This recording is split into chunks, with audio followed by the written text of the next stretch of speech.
ഹൃദയാഘാതത്തെ തുടർന്ന് ചികിത്സയിൽ കഴിയുന്ന മുൻ മുഖ്യമന്ത്രിയും മുതിർന്ന CPM നേതാവുമായ VS അച്യുതാനന്ദൻ്റെ ആരോഗ്യനില വളരെ ഗുരുതരമായി തുടരുന്നുവെന്നാണ് ഞങ്ങളുടെ ബ്യൂറോ പറയുന്നത്. വെന്റിലേറ്ററിൻ്റെ സഹായത്തോടെയാണ് ഇപ്പോൾ ജീവനെ നിലനിർത്തിയിരിക്കുന്നത്. CPM general secretary MA baby അടക്കമുള്ള ഉന്നത നേതാക്കൾ ഇന്ന് VSനെ സന്ദർശിച്ചു. രാവിലെ മെഡിക്കൽ ബോർഡ് യോഗം ചേർന്ന് VS അച്യുതാനന്ദൻ്റെ ആരോഗ്യനില വിലയിരുത്തി. രക്തസമ്മർദ്ദം, ഹൃദയത്തിൻ്റെ പ്രവർത്തനം, അണുബാധ എന്നിവയിലാണ് ആശങ്ക. വെന്റിലേറ്ററിൻ്റെ സഹായത്തോടെയാണ് ജീവൻ നിലനിർത്തുന്നത്. സർക്കാർ നിയോഗിച്ച വിദഗ്ധ സംഘം നിർദ്ദേശമനുസരിച്ച് ഇപ്പോൾ തുടർന്ന് ചികിത്സ തുടരാനാണ് മെഡിക്കൽ ബോർഡിൻ്റെയും തീരുമാനം. ഇതനുസരിച്ച് ഡയാലിസിസ് പുനരാരംഭിച്ചു. അണുബാധ തടയാൻ ആൻറ്റിബയോട്ടിക് മരുന്നുകൾ നൽകുന്നുണ്ട്. ആവശ്യമെങ്കിൽ ചികിത്സയിൽ ഉചിതമായ മാറ്റം വരുത്താനും തീരുമാനിച്ചിട്ടുണ്ട്. CPM general secretary MA Baby VSനെ സന്ദർശിച്ചു.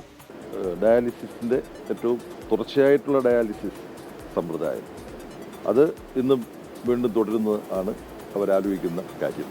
നമ്മൾ മുമ്പ് പലപ്പോഴും കണ്ടിട്ടുള്ളതുപോലെ വൈദ്യശാസ്ത്രത്തിൻ്റെ സഹായവും VSൻ്റെ നിശ്ചയദാർഢ്യവും VS വ്യായാമമൊക്കെ ചെയ്തുറപ്പിച്ച നല്ല ഒരു നമുക്കൊന്നുമില്ലാത്ത ആരോഗ്യമാണ് VSനുള്ളത്.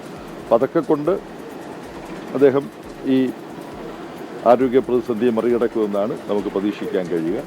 മന്ത്രിമാരായ P. പ്രസാദ്, J. ചിഞ്ചുറാണി എന്നിവരും ഇന്ന് VSനെ കാണാനെത്തി. 24 തിരുവനന്തപുരം.